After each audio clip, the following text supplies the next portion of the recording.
राम राम। आज हम श्रीमद् भगवद गीता के अध्याय 4 ज्ञान कर्म संन्यास योग का श्लोक 37 संस्कृत उच्चारण और हिंदी अर्थ सहित सीखेंगे। पहला चरण य में अमिक्स करेंगे। य थ पे आई की मात्रा थई, धा बिंदी जो है धा पर वो शब्द के बीच में, इसलिए इसको पढ़ेंगे आधा न। यथै धांसी, स पूरा है, स में अमिक्स करना है। मी के साथ आधा द, समिध। फिर है धो, धो के बाद में है एस जैसे शेप में अवग्रह है।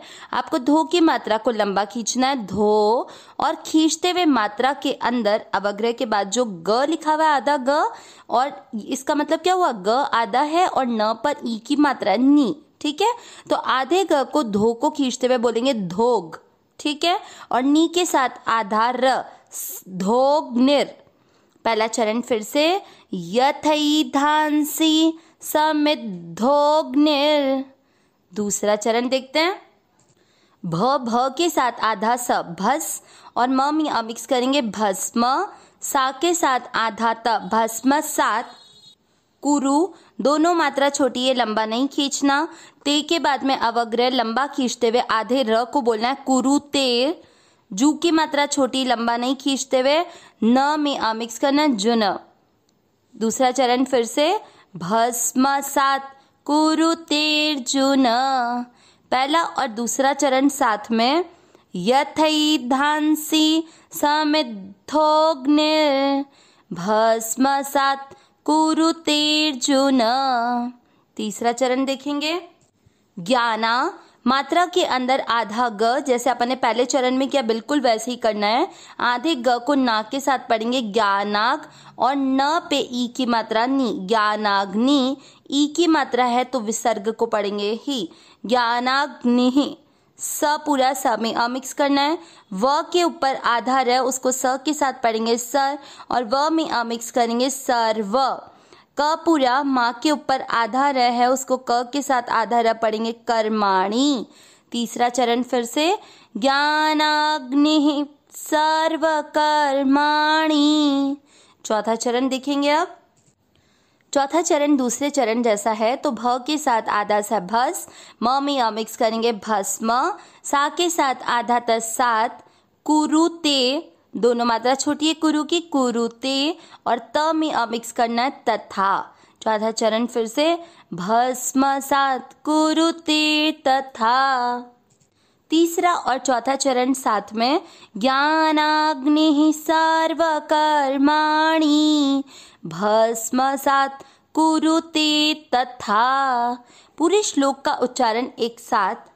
यथै धांसी समिद्धोग्निर भस्म सात कुरुतेर्जुन ज्ञानाग्नि सर्व कर्माणि भस्म सात कुरुते तथा।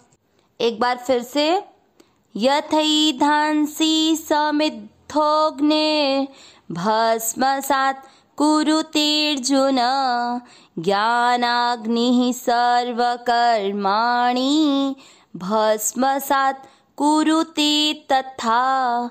श्लोक का अर्थ देखेंगे। यथै धांसी में दो शब्द है, यथा धन एधांसी। यथा यानी जैसे, एधांसी यानी ईंधनों को। समिद्धो, समिद्धो में समिद्ध का अर्थ हो गया प्रज्वलित। समिद्धोग्निर, इसमें अग्निर आधा र जो है अग्नि के बाद का विसर्ग हटने पर समिद्ध यानी प्रज्वलित, अग्नि यानी अग्नि जो आग होती है ना उसके लिए। समिद्धोग्निर भस्म सात, भस्म सात यानी सर्वथा भस्म। कुरुतेर्जुन, इसमें अवग्रह को अपन अ लेंगे तो अर्जुन। कुरुते यानी कर देती है, अर्जुन यानी ही अर्जुन। अर्थ क्या निकला पहले और दूसरे चरण का, ही अर्जुन जैसे प्रज्वलित अग्नि ईंधनों को सर्वथा भस्म कर देती है।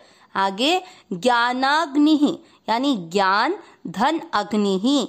ज्ञान में न में अ है और अग्नि में अ है, अ और अ मिलकर आ बना, इसलिए ज्ञानाग्नि ही बन गया। ज्ञान एंड देन अग्नि ही, मतलब ज्ञान रूपी अग्नि। सर्व सभी, कर्माणि कर्मों को भस्मसात सर्वथा भस्म कुरुते कर देती है, तथा यानी और। लेकिन यहाँ तथा का मतलब ऐसे ही लिया गया क्योंकि जैसे अपन ने यथा एधांसी, तो यथा की जगह वापस आ गया तथा। तो तीसरे और चौथे चरण में क्या बोला, वैसे ही ज्ञान रूपी अग्नि संपूर्ण कर्मों को सर्वथा भस्म कर देती है।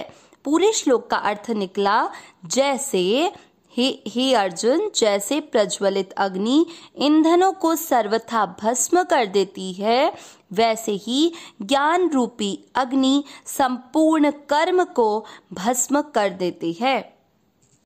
इससे पिछले वाले श्लोक में भगवान ने बताया था कि ज्ञान रूपी नौका के द्वारा पाप समुद्र को पार किया जा सकता है। तो कोई ये प्रश्न कर सकता है कि ज्ञान रूपी नौका के द्वारा पाप समुद्र को पार तो कर गए, परंतु पाप समुद्र तो शेष रह गया, मतलब पाप तो बाकी रह गया। इसीलिए भगवान इस वाले श्लोक में दृष्टांत दे रहे हैं कि जिस प्रकार से प्रज्वलित अग्नि में ईंधन डालते हैं और वो ईंधनों को पूरी तरह से भस्म कर देती है कि उसका किंचित मात्र भी शेष नहीं रहता, वैसे ही ज्ञान रूपी अग्नि होती है जो संपूर्ण कर्म को सर्वथा भस्म कर देती है, उसका कोई भी भाग शेष नहीं रहता है। तो इसलिए कोई डाउट करने की जरूरत ही नहीं पड़ती है कि ज्ञान रूपी अग्नि के बाद में, जैसे ज्ञान रूपी नौका को पार करने के बाद पाप समुद्र शेष रह गया, तो ये डाउट रह ही नहीं सकता। इसीलिए भगवान ने बोल दिया कि ज्ञान रूपी अग्नि भी संपूर्ण कर्मों को ईंधन की तरह पूर्णतया भस्म कर देती है, उसका कुछ भी शेष नहीं रहता। एक बात और यहाँ समझने की है कि जिस प्रकार से प्रज्वलित अग्नि में ईंधन पूरी तरह से भस्म हो जाता है, उसी प्रकार संपूर्ण कर्मों में कौन कौन से कर्म आते हैं, 3 प्रकार के, संचित कर्म, प्रारब्ध के कर्म और क्रियमाण कर्म। संचित जो अभी तक हम कर चुके हैं, प्रारब्ध जो हमने पिछले जन्म में किए और क्रियमाण जो अभी कर रहे हैं, इन संपूर्ण कर्मों को भस्म कर सकती है ज्ञान रूपी अग्नि।